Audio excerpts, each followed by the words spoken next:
मुझे आप ये बताएं कि ओआईसी के 57 मेंबर स्टेट्स में से कितने मेंबर स्टेट्स के फॉरेन मिनिस्टर से और उनके हेड ऑफ द स्टेट से हमारे वजीर आजम और वजीर खारजा मिले, जहाँ पे वजीर खारजा जो है वो डोमेस्टिक इश्यूज में ज्यादा इन्वॉल्व है, इसी तरीके से जो है वजीर रेलवे कुछ और इश्यूज में इन्वॉल्व। तो ये पता चल रहा है कि नैब बिल्कुल एक पॉलिटिकल इंजीनियरिंग का इदारा है, एक ऐसा इदारा है जो कि अपने इस्तेमाल किया जा रहा है इंतकामी सियासत के अंदर। मारो और रियासत को खत्म कर दो, इदारों पे अटैक कर दो, वो उनका बयानिया नहीं है।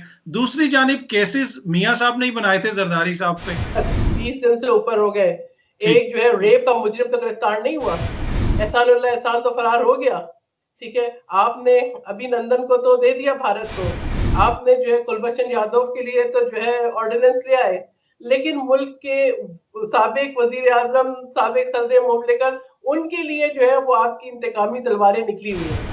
और मियां साहब तो जितना रिलीफ उनको अदालतों से मिला कि पाकिस्तान की तारीख में पहली दफा एक मुजरिम को अदालतों ने कहा यार लंदन भेज दें इनको। जब आप साबिक सदर आसिफ अली जरदारी की बात करते हैं ना, तो आप उस शख्स की बात करते हैं कि जब मुल्क इंतशार के दहाने पे खड़ा है तो पाकिस्तान कप्पे का नारा लगाता है।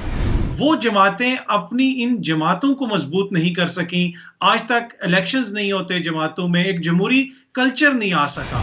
मैं कहती हूँ पीपल्स पार्टी में आप 1000 दफा इंतखाबात कराएं, नतीजा बिलावल भुट्टो जरदारी होगा।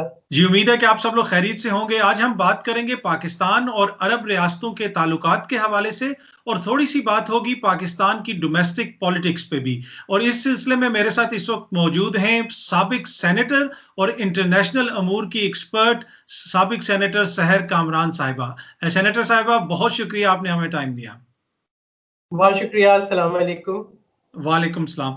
अच्छा, सबसे पहले तो मैं आपसे ये पूछूंगा कि जो अरब ममालिक से हमें खबरें आ रही हैं, हम देखते हैं कि हर कुछ दिहाइयों के बाद नए इत्तेहाद बनते हैं, नई सूरत हाल होती है। सीटो सेंटो था, इस तरह फिर कोल्ड वॉर के दौरान भी डिफरेंट इत्तेहाद थे।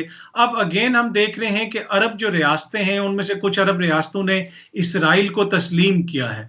तो आप क्या देखते हैं कि पाकिस्तान के ताल्लुकात अरब रियासतों के साथ आने वाले दिनों में, आने वाले सालों में इसी नौयत के रहेंगे या आप उनमें कोई चेंज देख रही हैं?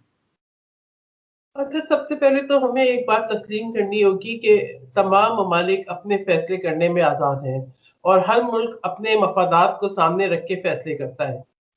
पाकिस्तान को उस फ्रेम से निकलना पड़ेगा कि जहां पर हम अपने ताल्लुकात को किसी और मुल्क से ताल्लुकात के साथ मुंसलिक करते हैं। हर मुल्क अपने मफादात को देखता है। अफसोस ये है, मैं देखती हूँ कि बहुत अरसे से हम एक reactive kind of foreign policy, reactive diplomacy पे जो है अमल कर रहे हैं। एक आपकी अपनी कुछ अहदाफ होते हैं, आपके अपने जो है डायरेक्शंस होते हैं, उनको हमने इतना वाजे नहीं रखा। तो मैं समझती हूँ कि जहां हम पाकिस्तान के लिए कहते हैं कि पाकिस्तान की policy, foreign policy is a foreign policy of non intervention, तो वहीं पर जो है हमें ये भी तस्लीम करना होगा कि बाकी दूसरे ममालिक जो है वो भी अपने अपने फैसले करने में आजाद हैं और उनकी जो पॉलिसी है वो भी हमें उसमें अमल दखल देने का कोई जो है मेरे ख्याल में हक नहीं बनता। अब ये कि पाकिस्तान अपने फैसलों में खुद मुख्तार है। खलीजी ममालिक की अगर आप बात कर रहे हैं कि जिन्होंने इसराइल को तस्लीम किया, यकीनन आज उनके जो मफादात होंगे, उनके इंटरेस्ट होंगे, उनके जो गोल्स होंगे, वो उनको सूट कर रहा होगा कि इसराइल के साथ वो अपने ताल्लुकात जो है बहाल करें। और मैं ये आपको याद कराती चलूं कि ये कोई अभी की बात नहीं है। आपको पता है कि तुर्की ने कब से इसराइल को जो है वो तस्लीम किया हुआ था, इस तरह से इजिप्ट ने तस्लीम किया हुआ था। तो उनसे हमारे जो पाकिस्तान और तुर्की के ताल्लुकात या पाकिस्तान और इजिप्ट के ताल्लुकात में कोई फर्क नहीं पड़ा था। तो इस तरह से हमें ये भी देखना होगा कि पाकिस्तान के खलीजी ममालिक से क्या ताल्लुकात है, क्यों ताल्लुकात है। सबसे बड़ी बात जो है कि हमारे जो तारकीन वतन है, जो पाकिस्तानी डायस्पोरा है, जो कि गल्फ कंट्रीज में है, जो ज़र मुबादला भेजती है, जिनका रोजगार लगा हुआ है, एक बहुत, मैं समझती हूँ कि एक बड़ी तादाद, अगर मैं कहूँ कि अराउंड 3 मिलियन के करीब सऊदी अरेबिया में, फिर then 2 million something like UAE में, फिर बाकी में, तो हम 6 मिलियन और 6 मिलियन से ऊपर की बात कर रहे हैं। तो जब तक कि वो पाकिस्तानी वहां है तो कोई ना कोई एक ऐसा ताल्लुक है जो जुड़ा हुआ है। उसके अलावा फिर अगर आप सऊदी अरेबिया की बात करें तो सऊदी अरेबिया से एक मजहबी वाबस्तगी कि आप हरमैन शरीफैन है वहां, यानी मक्का है, मदीना है, मस्जिद नबी है, मतलब सल्लल्लाहु अलैहि वसल्लम। तो ये कि ये वो मतलब लोगों ने जो है हज के लिए भी जाना है, उम्रे के लिए भी जाना है, तो वो एक ताल्लुक जो है वो रहता है मजहबी वाबस्तगी का। और हम हमारे यहाँ जिस किस्म का एक जो है हमारा कल्चर है, हम उस सरजमीन को इज्जत और एहतराम के साथ देखते हैं। तो इसी तरीके से यूएई में अगर आप देखें तो कारोबारी और तजारती मफादात जो है वो सिर्फ ये नहीं कि यूएई जो है वो सिर्फ पाकिस्तान और यूएई की बात है, उसके साथ भी कनेक्टिविटी है। और पाकिस्तान जो है वो उन सब चीजों को सामने जरूर रखेगा। तो ये कहना कि पाकिस्तान के अगर कतर जो है वो सऊदी अरेबिया से उनके ताल्लुकात में किसी किस्म की अगर दरार पड़ी तो पाकिस्तान और कतर के ताल्लुकात खत्म नहीं हुए।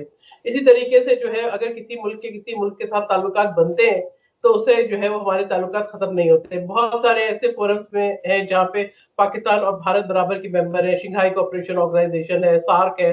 तो वहां पर भी आप देखेंगे ऊंच नीच अगर चलती भी है तो ताल्लुकात आपके उन ममालिक के साथ अपने जो है इंटरेस्ट को सामने रखते हुए चलते रहते हैं। में आपने जिक्र किया, तुर्की का जिक्र किया कि तुर्की पहले ही इसराइल को तस्लीम कर चुका है। अक्सर हम देखते हैं कि जब नए ब्लॉक्स की बात होती है, मलेशिया का नाम आता है, तुर्की का नाम आता है, वो कहते हैं कि जी तुर्की ने पाकिस्तान को भी अपने साथ मिला लिया है। तो इसकी क्या जरूरत पड़ी कि ये जो खलीजी ममालिक हैं और जो तुर्की है, इनमें भी थोड़ी सी हमें टेंशन नजर आती है? या फिर अगेन जिस तरह आपने पहले कहा कि ममालिक अपने अपने मफादात को देखते हैं? मैं समझती हूँ कि हमारी अपनी गलती है कि हमने रीजनल अलाइनमेंट्स को नहीं समझा। स्पेशली मैं कहूँगी कि पिछले 2 साल के अंदर तो इतना जो है वो हमारी फॉरेन पॉलिसी मिस्टेक कहते हैं कि वो डायरेक्शन लेस रही है कि हमने ये नहीं देखा कि रीजनल अलाइनमेंट्स कहाँ हैं और कैसी हैं। और दूसरी बात है कि डिप्लोमेसी का आर्ट क्या होता है कि डिप्लोमेसी जो है वो आप मीडिया पे नहीं करते हैं, वो आपकी खामोश डिप्लोमेसी होती है, आपके ताल्लुकात होते हैं, आप अपने ताल्लुकात उसी तरीके से आगे बढ़ाते हैं। अब ये देखिए कि भारत जो है ईरान के साथ 4 बार बना लेता है पोर्ट तो हमें पता लगता है। पाकिस्तान सीपैक पे इतना शोर मचाता है कि जो है वो धूम धड़का ज्यादा हो जाता है। इसी तरीके से जो है बहुत सारे दूसरे ममालिक अगर हम देखें कि वो अपने जो मुख्तलिफ किस्म के जो मुआहदे हैं उनको करते हैं, उन पर आगे बढ़ते हैं, पेशरफ्त होती है। हमारे यहाँ रिफाइनरी शोर बड़ा मचता है, ग्राउंड रियलिटी कुछ नहीं होती। तो अब मुझे लगता है कि कहीं जो है वो हमारा जो एक एक्शन और रिएक्शन उसका जो फर्क है वो बहुत गहरा है। तो हम उन चीजों को जो है तनाजुर में नहीं देखते कि इनके आफ्टर इफेक्ट्स क्या होंगे। यानी किसने हमसे पूछा था इतने सालों में, मुझे तो याद नहीं है। मैं सऊदी अरेबिया में तकरीबन 20 साल से ऊपर रही हूँ, मुझे तो नहीं याद कि कभी किसी ने कहा हो कि आपकी तुर्की से क्यों ताल्लुकात है। ठीक है, यहाँ तक कि हमने उसको एक अपने आप को वाज़ेह तौर पे एक ऐसा किस्म का तासुर दिया कि हम किसी ब्लॉक का हिस्सा बनने जा रहे हैं। कभी किसी ने हमसे ये भी सवाल नहीं किया था कि आपके मलेशिया से क्या ताल्लुकात हैं या क्या नहीं है। तो ये इस किस्म के जो तासुरात क्यों उभरे, ये हमें ये भी देखना होगा कि इसका पस मंजर क्या था।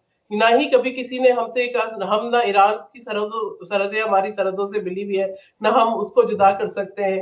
तो फिर जब नहीं कर सकते, कुछ हकाइक है, उन हकाइक के साथ हमें रहना है, तो आपसे कोई नहीं पूछने जाता इतनी बारीकियों में कि आप क्या करने जा रहे हैं, यहाँ तक कि आप खुद उसको एक इशू बना के सामने ना ले आए। अरब ममालिक हैं, मुसलमान ममालिक हैं, वो कश्मीर के मामले पे पाकिस्तान के पीछे नहीं खड़े होते। और अगेन जिस तरह आपने भी कहा कि सफारतकारी मीडिया पे नहीं होती, पर हमारे फॉरेन मिनिस्टर ने तो मीडिया से ही सफारतकारी शुरू की और कहा कि हमारा साथ दो, नहीं तो बस वक्त आ गया है, ओआईसी हमारे पीछे खड़ी हो। तो क्यों हम उनको कन्विंस करने में नाकाम रहे हैं सेनेटर साहिबा? देखिए, पहली बात ये मैं ये कहती हूँ कि आपने अपने जो सिफारत खाने उनको क्या अहदाफ दिए, अपने अपने इन्वेस्टर्स को क्या अहदाफ दिए, कितने गोल ओरिएंटेड उनके टारगेट्स थे, क्या थे, कि उन्होंने क्या जो है अचीव किया, क्या नहीं किया, क्या हमने कभी इस पर कोई सवालनामा तलाश किया है, कोई अकाउंटेबिलिटी है परफॉर्मेंस की। देखिए, ओआईसी के जो कॉन्टैक्ट ग्रुप है कश्मीर के ऊपर, मैंने उसको फाल भी देखा और मैंने ये देखा जब आप इंगेज करते हैं तो वो आपको रिस्पॉन्स भी मिलता है। अब आपकी अगर इंगेजमेंट वीक है, मुझे लगता है कि जिस किस्म का हमारे यहाँ एक माहौल बन गया है, उस पूरे माहौल के फॉरेन ऑफिस है वो काफी अंडरमाइन हो गया है और सब लोग एक देखते रहते हैं कि हुकूमत कुछ कह देगी, कर लेगी तो हो जाएगा। मगर वो जो एक होता है ना कि आपका एक पर्सनल एफर्ट, उससे शायद हर बंदा जो है वो थोड़ा सा खाइफ रहता है, जो इनकी पोस्टिंग होती है वो भी, या उस तरीके से अकाउंटेबिलिटी और चेक एंड बैलेंसेस नहीं होते। अब आप मुझे बताएं, हम पाकिस्तान की बात करते हैं, बरादराना ताल्लुकात, दरीना ताल्लुकात, दोस्ताना ताल्लुकात, लेकिन जब ये सारे ताल्लुकात की बात करते हैं, आपके जो आज दुनिया की खारजा पॉलिसी चलती है इकोनॉमी के ऊपर, आपको नजर आता है कि आपके जो है वो ताल्लुकात कहीं ट्रांसलेट नहीं कर रहे हैं जब आप इकोनॉमी की, ट्रेड रिलेशन की बात करते हैं। क्यों? इसलिए कि शायद आपका फोकस नहीं है। दूसरी बात ये कि मेरा एक अपना जो एक मैं समझती हूँ कि मुशाहिदा है कि हमारे यहाँ जो डिप्लोमेट चाहते हैं वो अपने 3 साल की पोस्टिंग को अपने कैरियर के अंदर, कि उन्होंने क्या सेविंग करनी है, कैसे रहना है, कैसे कम्युनिटी को जो है वो, आई थिंक मुझे लगता है कि हम वॉइस राय ज्यादा भेजते हैं और डिप्लोमेट्स कम भेजते हैं, तो डिप्लोमेटिक को एफर्ट्स नजर नहीं आती। फिर अगर आप ओआईसी की बात करें, देखिए मैं समझती हूँ कि पोस्टिंग करते हुए कुछ चीजों का ध्यान रखना चाहिए कि आपके लोग जो हैं वहाँ की लैंग्वेज से, वहाँ के कल्चर से, वहाँ के उस पर कितना वाकिफ है, उनको कितना टाइम लगेगा अपने लिए कोई जगह बनाने के अंदर, अपने इंग्रेस के अंदर, उनकी वो कितने मुतहर्रिक रहते हैं। तो अगर ओआईसी के अंदर आप सोए रहेंगे, आपको पता ही नहीं चलेगा कि कब किसको इनवाइट कर लिया, ठीक है, और आपको ये नहीं पता लगेगा कि आपने कब कैसे जो है मोबिलाइज करना है। जहां पर वजीर खारजा और वजीर आजम खुद घर बैठ जाएं और वो कहें कि जी हमने तो बाहर जाना ही नहीं है, हम तो पैसे बचा रहे हैं। मुझे आप ये बताएं कि ओआईसी के 57 मेंबर स्टेट्स में से कितने मेंबर स्टेट्स के फॉरेन मिनिस्टर से और उनके हेड ऑफ द स्टेट से हमारे वजीर आजम और वजीर खारजा मिले हैं? आपको कोई लॉबिंग करनी पड़ती है, आप आगे बढ़ते हैं, आप बात करते हैं। अब जब से कश्मीर के ऊपर जो असॉल्ट किया है भारत ने, कि आर्टिकल 70 जो है उसको रिवोक किया है, उस वक्त से आप मुझे ये बताएं कि कितनी जो है सफारतकारी मोदी ने की है, नरेंद्र मोदी ने, और कितनी जो है वो हमारे वजीर आजम और हमारे वजीर खारजा ने की है। अब घर बैठे हुए हैं, ठीक है, आप उनके जो है सियासी अहदाफ ज्यादा है। मुझे मतलब मैं तो देखती हूँ अजीब किस्म के जो है वो हालात हैं जहाँ पे वजीर खारजा जो है वो डोमेस्टिक इश्यूज में ज्यादा इन्वॉल्व है, इसी तरीके से जो है वजीर रेलवे कुछ और इश्यूज में इन्वॉल्व है, इस तरह से वजीर आजम जो है वो कुछ और इश्यूज में इन्वॉल्व है। जब आपकी टारगेट्स, आपकी सोच, आपकी अहदाफ मुख्तलिफ होते हैं तो फिर आप अचीव भी कुछ नहीं करते।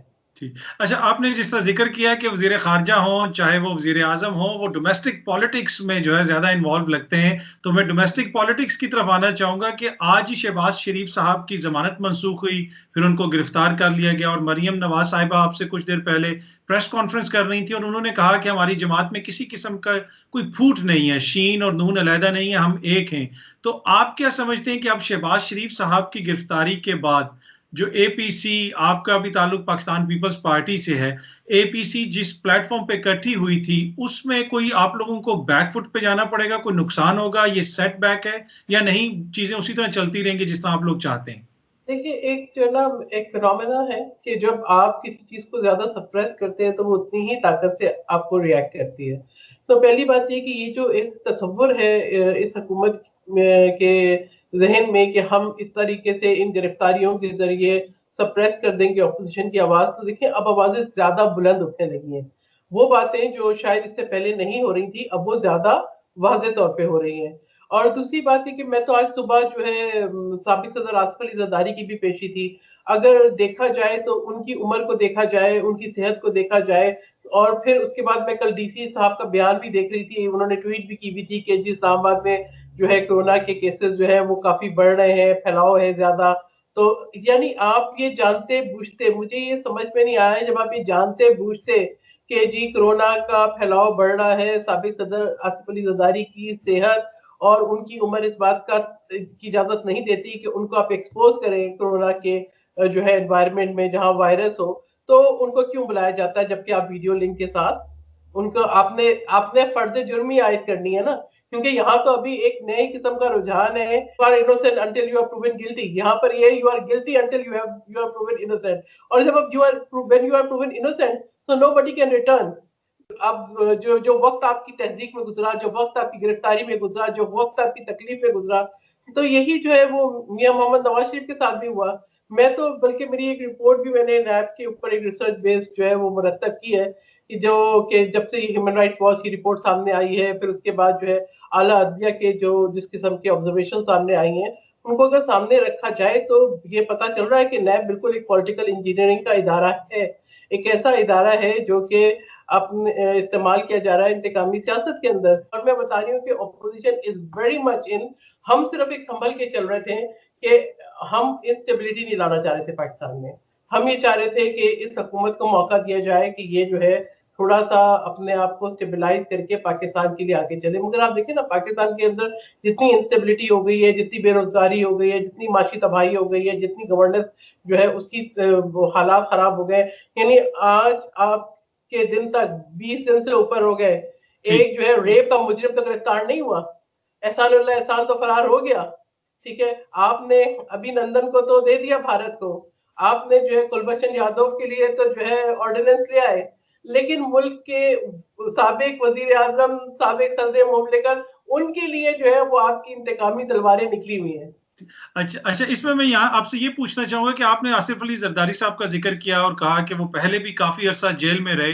एपीसी में जो स्पीच हुई, आसिफ साहब जिसे वो कहते हैं ना, उनकी जुबान में तलखी नहीं नजर आई। मतलब कि वो जिस तरह होता है ना कि एक शख्स होता है वो बड़ा सख्त हो जाता है, कड़वाहट आ जाती है लहजे में, और मियां साहब तो जितना रिलीफ उनको अदालतों से मिला कि पाकिस्तान की तारीख में पहली दफा एक मुजरिम को अदालतों ने कहा यार लंदन भेज दें इनको। और दूसरी तरफ आसिफ जरदारी साहब पहले भी 8-10 साल रहे, अभी भी उनके ऊपर जो केसेस चल रहे हैं, उनका मेरिट अपनी जगह पे अलहदा बात है, लेकिन उनके लहजे में तलखी नहीं नजर आ रही। और वो मारो और रियासत को खत्म कर दो, इदारों पे अटैक कर दो, वो उनका बयानिया नहीं है। दूसरी जानिब केसेस मियां साहब ने ही बनाए थे जरदारी साहब पे, तो पर मियां साहब का अपना लहजा जो है वो बहुत ज्यादा तल्ख है। ये जो दो डिफरेंस है दो जमातों में, इसको आप किस तरह गैप, इसमें किस तरह गैप आप खत्म करेंगे? लेकिन जब आप साबिक सदर आसिफ अली जरदारी की बात करते हैं ना, तो आप उस शख्स की बात करते हैं कि जब मुल्क इंतशार के दहाने पे खड़ा है तो पाकिस्तान खप्पे का नारा लगाते हैं। जब आप साबिक सदर आसिफ अली जरदारी की बात करते हैं तो आप उस शख्स की बात करते हैं जिस पे जबर हुआ, जुल्म हुआ, जुबान काटी गई, तशद्दुद हुआ, और वो मुफाहमत की बात करता है। वो कहता है आवाम मिल के हुकूमत बनाए। जब आप साबिक सदर आसिफ अली जरदारी की बात करते हैं तो आप उस वकार, उस हिम्मत, उस सब्र और जुर्रत की बात करते हैं कि जो उन्होंने इतना जुल्म सह के भी दिखाई, और वो शरीके सफर रहे शहीद मोहतरमा बेनजीर भुट्टो साहिबा के। और नवाज शरीफ साहब का उनका अपना एक रिएक्टिव पॉलिटिक्स है, वो उनका उनका अपना मिजाज है, वो अपने मिजाज के हिसाब से बात करते हैं। सारी जमातें इकट्ठी हुई हैं, वो ये कहती हैं कि हमारा मकसद ये है कि पाकिस्तान में जमहूरियत को मजबूत किया जाए, इंस्टीट्यूशंस को मजबूत किया जाए, पार्लियामेंट की बालादस्ती हो।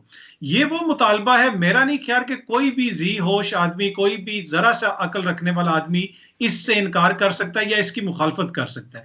लेकिन ग्राउंड रियलिटी ये है सहर कामरान साहबा कि जो जमातें 40 साल, 50 साल, 60 साल पुरानी हैं, वो जमातें अपनी इन जमातों को मजबूत नहीं कर सकी। आज तक इलेक्शंस नहीं होते जमातों में, एक जमहूरी कल्चर नहीं आ सका। आज भी देखें, मरियम नवाज साहिबा ने आके एकदम से क़यादत संभाल ली। इतने इतने सीनियर मुस्लिम लीग नून के रहनुमा हैं जिन्होंने उम्रें गुजार दी। तो ये जब आवाम देखती है तो फिर कॉन्ट्रडिक्शन नजर आती है लोगों को कि एक तरफ आप जमहूरियत की बात करते हैं लेकिन जमहूर मिसिंग है उसमें। Would you agree with this? देखिए, बाज़ दफ़ा मैं समझती हूँ कि आपको ये देखना होता है कि ऐसा फिगर ले आए जो कि जिसको सब एतमाद दे दें। ठीक है, तो इसमें जो है आप ये देखते हैं कि किसके अंदर वो लीडरशिप रोल है और कौन सबको यकजा रख सकता है। मे बी आपस में बाज़ दफ़ा लीडर्स जो है उनके कद बहुत बड़े होते हैं, लेकिन वो उस तरीके से हर एक का वो एतमाद नहीं जीत सकते। मैं कहती हूँ पीपल्स पार्टी में आप 1000 दफ़ा इंतखाबात कराएं, नतीजा बिलावल भुट्टो जरदारी होगा। क्यों? कि वो एक यूनाइटिंग फिगर है। वो एक फिगर है, लोगों के दिलों में उनकी उसके लिए मोहब्बत भी है, एहतराम भी है। वो उसको बीवी का बेटा भी देखते हैं, उसकी मेहनत को भी देखते हैं, उसकी ज़रूरत को भी देखते हैं, और उसकी जद्दोजहद को भी देखते हैं। सहर कामरान साहिबा, बहुत शुक्रिया, थैंक यू सो मच आपके टाइम का। बहुत शुक्रिया, बहुत थैंक शुक्रिया। यू।